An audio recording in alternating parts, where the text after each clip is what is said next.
yaitu gimana kita memberikan jasa kita berupa jiwa kita, memberikan jasa kita berupa uang kita dengan menginfakkannya, dengan mensedekahkannya di dunia, kemudian Allah ganti di akhirat dengan ganjaran yang lebih utama, yang lebih luas dari sekedar uang.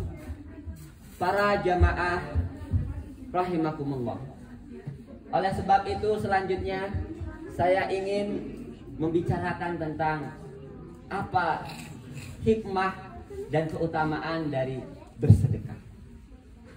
Jadi Islam itu adalah agama yang moderat, agama yang proporsional, agama yang tawazun, seimbang. Dia mengatur hubungan kita dengan Allah Subhanahu wa taala sekaligus hubungan kita dengan sesama. Maka kalau kita lihat di dalam rukun Islam, selain ada kewajiban yang sifatnya kepada Tuhan, ada kewajiban yang sifatnya kepada manusia, yaitu zakat.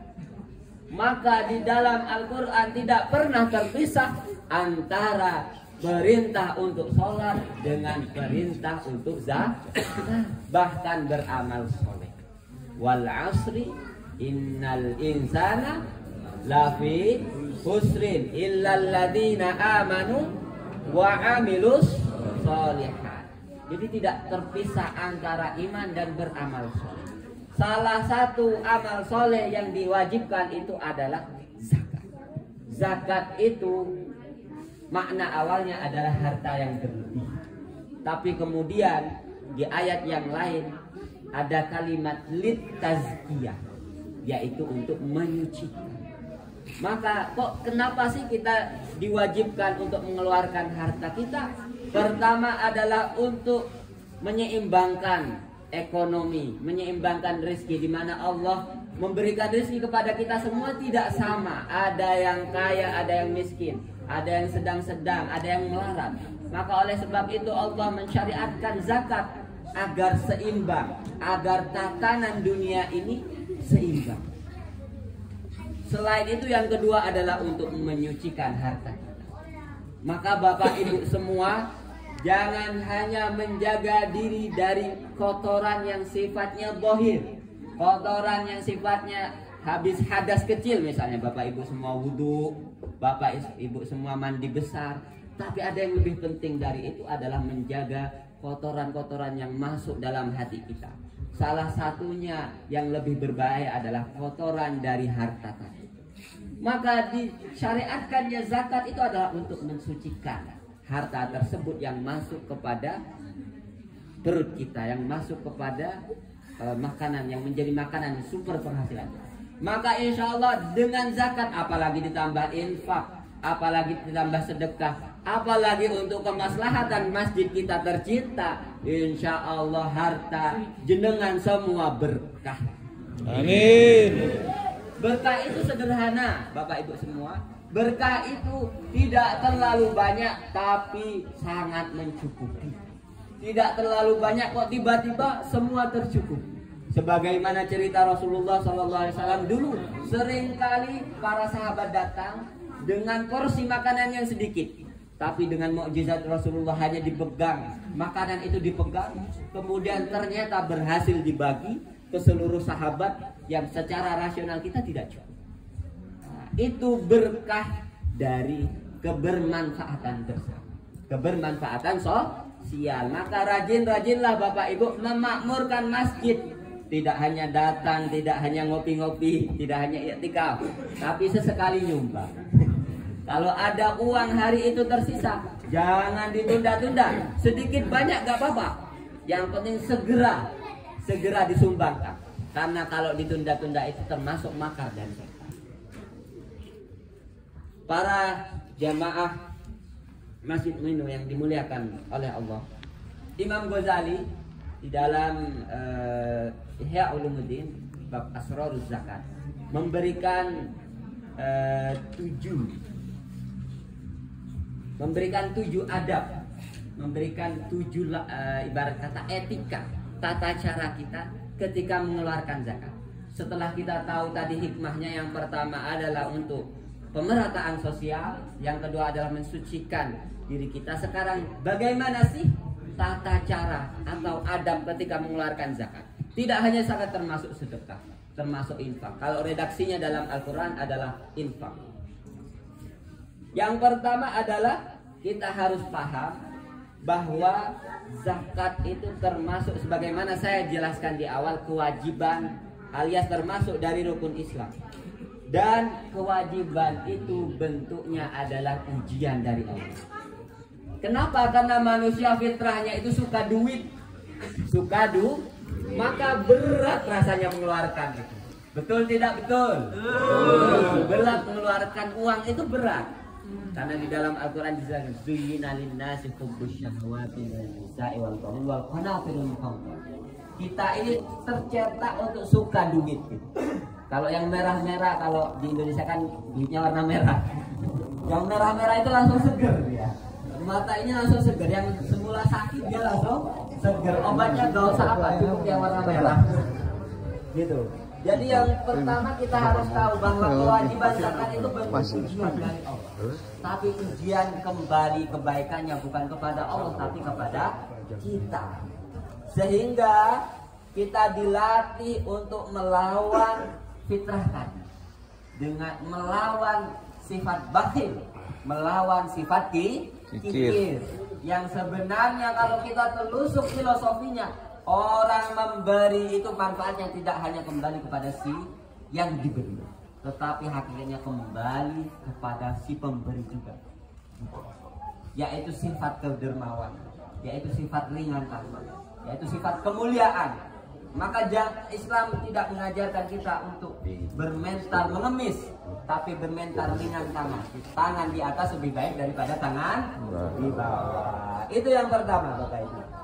Yang kedua, segera melakukan menyegerakan dalam mengeluarkannya untuk menyenangkan orang fakir. Jadi coba bayangkan Bapak Ibu semua, ketika kita melihat orang yang kita beri tersenyum, puas tidak puas? Senang, bahagia dalam diri kita. Orang yang kita beri makan, orang yang kita, oh terima kasih. Maka disegerakan untuk menyenangkan mereka. Karena orang-orang fakir itu sebagaimana dijelaskan dalam hadis qudsi adalah keluarga-keluarga Allah. Jadi dalam hadis qudsi itu dijelaskan al-fuqara'u iyali wal aghniya'u wukalai. Orang-orang fakir itu dawuhnya Gusti Allah adalah keluarga saya di dunia. Dan orang-orang kaya itu wakil saya di dunia. Lanjutannya apa? Fa in bakhila wukalai ala fuqara'i adaktuhu wabali wala ubali. Tetapi apabila wakil-wakilku di dunia yang merupakan orang-orang kaya tadi bakhil, kikir terhadap keluargaku yang di dunia, maka aku akan timpakan pada dia kesengsaraan dan aku tidak peduli padanya. Na'udzubillahi min. Jadi ancaman Allah pada orang-orang bakhil, orang-orang kaya yang bakhil itu adalah kesengsaraan. Bahkan di ayat di surah Al-Kahfi itu dijelaskan tidak ada orang yang lebih zalim daripada orang yang berusaha mencegah orang lain untuk memakmurkan masjid. Sehingga di surah Al-Kahfi itu yang saya kutip di awal juga, ancaman Allah terhadap orang-orang yang mencegah kemakmuran masjid atau menghalangi dibangunnya masjid, lahum khizyun fid dunya wa lahum fil akhirati adzabun. Dia rugi dunia dan akhirat. Dunianya dia rugi sengsara, terutama sengsaranya hati. Jadi di dunia ini ada neraka, sebelum neraka nanti di akhirat. Apa itu neraka hati? Ketidaktenangan di maka itu adalah ancaman Allah terhadap orang-orang yang bakhil. Maka segerakan, kalau kita ada duit, segerakan.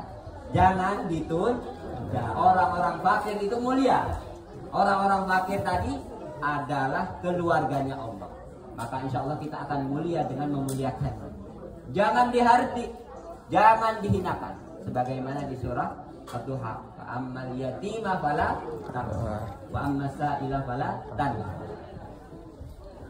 Yang ketiga, ini juga penting dan ini beratnya, langkah beratnya seorang yang mengeluarkan infak atau sedekah, yaitu merahasiakannya dan menjaga diri dari riya. Ini memang butuh latihan, Bapak Ibu semua. Gak apa-apa awal-awal motivasi kita sedekah itu lihat, gak apa-apa. Tapi niatnya latihan. Ya udahlah, daripada dia gak sedekah sama sekali, mending sedekah dalam keadaan dia daripada tidak sedekah. Ya udah, awalnya dalam bentuk latihan gak apa-apa. Sedekah ke masjid Ninu berapa, kemudian diposting, gak apa-apa. Dalam bentuk latih. Tapi setelah itu dilatih ringan tangan, ngeluarin duit tanpa diketahui. Bahkan dalam hadis dikatakan apa, orang yang tidak riya itu ketika bersedekah, ketika tangan kanan mengeluarkannya, tangan kiri tidak tahu. Berarti kalau konteksnya bapak ibu, bapak ngeluarin sedekah, ibunya tidak tahu. Biasanya bapak kalau sedekah minta izin dulu sama ibu, enggak? Iya dong, minta izin. Nah ini sampai istrinya saja tidak tahu, karena ingin menjaga diri dari riya. Kiri tidak riya atau ikhlas itu, orang itu sudah tidak memikirkannya sama sekali. Bahkan dia tidak memikirkan apakah saya tadi ikhlas atau tidak. Jadi gak usah dipikirkan. Setelah ngeluarin, saya tadi kira-kira ikhlas atau riya ya. Bahwa itu sudah termasuk mengungkit-ungkit. Jadi udah dibiarin. Lillahi ta'ala, mencari ridha Allah ta'ala. Maka insya Allah perlu dilatih memang. Menjaga diri dari sifat riya ini perlu dilatih. Gitu. Yang keempat, selain memang kita harus menjaga diri, tetapi di saat yang sama sedekah itu perlu disiarkan, infak itu perlu disiarkan. Maka anjuran Imam Ghazali, tim multimedia termasuk tim multimedia Minu, kalau ada orang yang infak ke sini segera dipost di media sosial. Untuk apa? Untuk memotivasi yang lain. Kenapa yang lain belum infak padahal ini udah ada yang Gak apa-apa ditulis namanya, gak usah ditulis hamba Allah. Gak apa-apa ditulis aja namanya. Oh ternyata bapak ini udah infak, aku belum ya. Harus ada persaingan dalam hal kebaikan. Meskipun awalnya riya gak apa-apa, tapi untuk maslahat yang lain.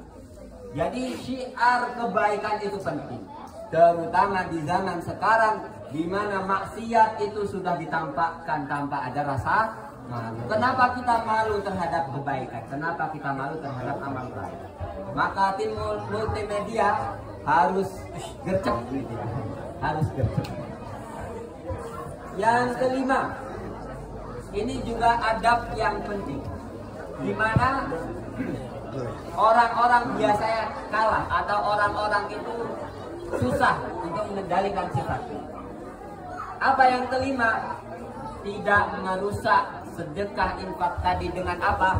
Dengan mengungkit-ungkitnya atau menyakiti orang yang kita sedekah. Jadi dalam ayat dijelaskan, ya ayyuhalladzina amanu la tubtilu shadaqatikum bil manni wal adha.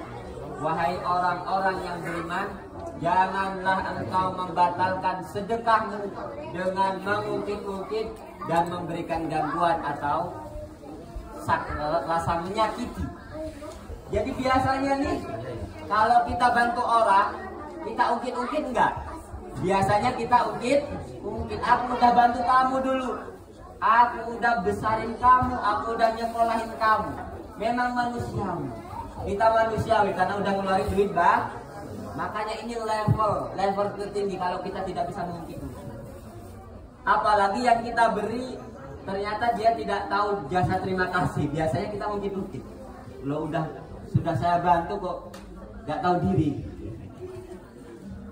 Tapi kalau kita bisa mengolah keikhlasan, mengolah hati kita, maka insya Allah kita tidak perlu mungkin karena Allah nanti yang akan mengingatkan. Termasuk jangan menyakiti. Mentang-mentang kita yang biayain, kita bisa seenaknya pada dia. Gak boleh. Itu termasuk yang membatalkan pahala dari sedekah. Jadi penting, jangan diungkit-ungkit dan jangan menyakiti orang yang kita beri sedekah. Yang keenam, kita merasa pemberian yang kita berikan, seberapa banyak apapun itu, hanyalah sedikit di mata Allah. Jadi kita tidak sombong gitu, mentang-mentang donasi sekian miliar, terhadap Palestina sudah merasa pasti masuk surga. Sudah merasa ya udah aku gak usah sholat karena aku sudah sedekah. Jangan.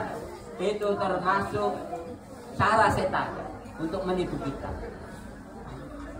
Jadi apapun yang kita berikan, pikirkan itu sedikit di mata Allah. Dalam arti kita termotivasi untuk menambahnya. Tapi sebaliknya, jangan berkecil hati kalau kita hanya mampu bersedekah sedikit. Maka nilai yang sedikit itu di sisi Allah adalah besar. Jadi jangan sombong atas pemberian kita yang banyak, dan juga jangan berkecil hati atas pemberian kita yang sedikit. Maka insya Allah niat yang ikhlas tadi akan membuat kita mendapat faedah dari sedekah dan zakat. Bapak Ibu semua, kalau kita ngeluarin duit untuk makan itu berkurang atau tidak? Berkurang. Kalau kita beli di supermarket, uangnya berkurang atau tidak? Berkurang. Kira-kira kalau untuk sedekah, kira-kira uangnya berkurang atau tidak? Tidak. Karena jelas berdasarkan hadis Kanjeng Nabi. Manaqasat shadaqatun mimman. Jadi uang yang kita keluarkan untuk sedekah itu sebenarnya tidaklah berkurang. Sebenarnya tidaklah berkurang. Tetapi nilainya bertambah di sisi Allah berupa pahala dan derajat kita yang dinaikkan di sisi Allah karena sifat yang dermawan. Maka jangan terlalu berpikir transaksionalis. Apa itu transaksionalisme? Hanya memberi kalau ada timbal balik, hanya memberi kalau ada balasan. Seperti berharap sedekah 1.000, nanti Allah kasih rezeki 1 juta. Jadi sedekah namanya ikhlas, ya gak usah berharap, tapi Allah akan kasih yang lebih dari itu. Namanya rezeki itu Bapak Ibu semua tidak hanya harta. Rezeki itu tidak hanya harta. Yang lebih utama adalah kesehatan. Kesehatan itu ada 2, kesehatan dohir dan kesehatan batin. Kesehatan dohir kita sehat, tidak ada penyakit, itu rezeki dari Allah yang lebih bernilai dari harta. Kesehatan batin, hati kita tenang, hati kita setiap hari tidak gelisah, tidak ada rasa dendam, tidak ada rasa iri, sampai tidur kita nyenyak, tidak mikir apa-apa. Maka ketika kita diberikan anugerah rezeki itu sudah pemberian dari Gusti Allah. Maka jangan persempit pemikiran kita dengan rezeki hanya berbentuk harta. Maka doa kepada Allah itu yang dianjurkan oleh Kanjeng Nabi itu adalah doa al-afiyah. Al-afiyah itu apa artinya? Sehat dohir batin. Sehat apa? Dohir dan batin. Maka mintalah kepada Allah selain permintaan dunia kita, mintalah untuk ya Allah berikan kami kesehatan dohir dan batin. Percuma kita sehat secara dohir, tapi batinnya kacau. Niscaya umurnya makin pendek. Kalau kita banyak pikiran, itu cepat berban ya, cepat bertal. Maka mintalah kepada Allah untuk ditenangkan secara dohir dan secara batin. Sudah jam berapa?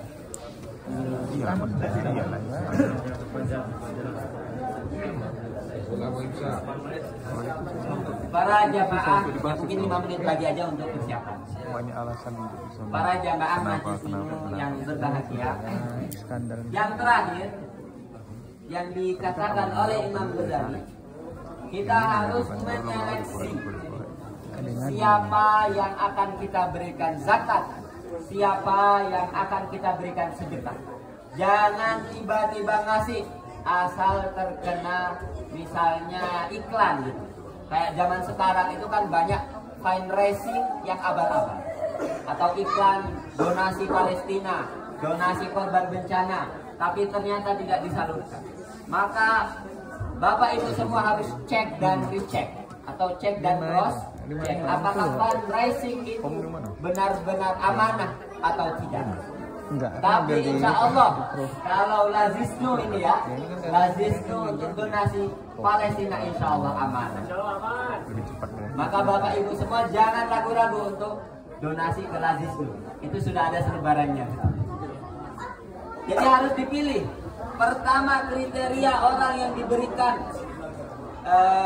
zakat tadi atau orang yang diberikan infak tadi menurut Imam Ghazali, yaitu selain dia fakir, dia juga harus bertakwa. Jadi kita lihat nih, dia fakirnya orang muslim atau tidak, apalagi kafir, nggak bisa ya. Setelah muslim dia bertakwa atau tidak. Misalnya ada pilihan antara yang bertakwa dengan yang tidak bertakwa, maka pilihlah yang bertakwa. Karena pasti orang yang bertakwa akan memanfaatkan harta itu dengan yang baik. Yang kedua, kalau bisa cari orang fakir yang ahli ilmu, maka insya Allah akan jadi amal jariah juga. Sekali kita kasih kepada orang fakir yang ahli ilmu, ketika dia mengajar, ketika dia belajar, kita dapat cipratan pahala. Jadi yang kedua, yang pertama fakir yang bertakwa, yang kedua yang ahli ilmu. Yang ketiga, yang ilmunya benar. Alias kita lihat dia NU atau enggak. Spesifiknya NU atau tidak. Tapi tetap tidak apa-apa, ngasih ke ormas lain sebenarnya tidak apa-apa. Itu hanya bercanda ya. Katanya nanti kalau nggak NU nggak saya kasih. Saya bercanda. Kemudian yang keempat, orang miskin tadi atau orang fakir tadi tetap menjaga harga dirinya, tetap menjaga muruahnya, yaitu tidak meminta-minta atau tidak mengemis atau tidak memelas atau tidak menampakkan oh saya ini miskin, saya butuh bantuan. Nah itu menghinakan diri. Jadi Allah menyayangi orang miskin tapi membenci orang yang menampakkan kemiskinan.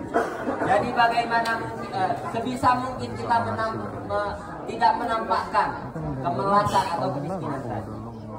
Yang kelima, ini yang lebih penting adalah dari kerabat atau keluarga tersebut. Maka kalau ada keluarga yang susah, jangan ibarat kata jangan pilih tetangga, keluarga dulu. Keluarga dulu. Meskipun konflik sama dia tetap dibantu. Biasanya rawan konflik kalau sama kerabat ini ya. Jadi kalau ada kerabat yang susah, atau misalnya besok lebaran, tapi lebarannya di luar negeri beda ya. Cari kerabat yang susah itu, cari keluarga yang susah itu, kita beri. Karena yang lebih afdol daripada fuqara wal masakin yang umum, kita lebih diwajibkan datang untuk keluarga kita terlebih dahulu. Maka jangan kebalik, karena mentang-mentang Palestina, bahkan Palestina sedang dijajah, kita lebih infak kepada Palestina, padahal ada keluarga sendiri yang lebih itu dia 7 adab orang bersedekah atau orang berzakat atau orang berinfak yang perlu kita pelajari hari ini. Semoga bermanfaat. Insya Allah dengan barokahnya majlis hari ini di momen yang mulia, yaitu momen bulan Ramadan di tanggal 16, kita tercatat sebagai orang-orang yang diterima amalnya oleh Allah Subhanahu wa taala. Amin. Seluruh hajatnya. Amin. Mudahkan seluruh urusannya. Amin. Panjangkan umurnya. Amin. Dan diberikan kekuatan untuk beribadah dan menjadi orang yang menang di bulan Ramadan. Allahul muwaffiq ila aqwamit thoriq. Wassalamualaikum warahmatullahi wabarakatuh. Waalaikumsalam warahmatullahi wabarakatuh.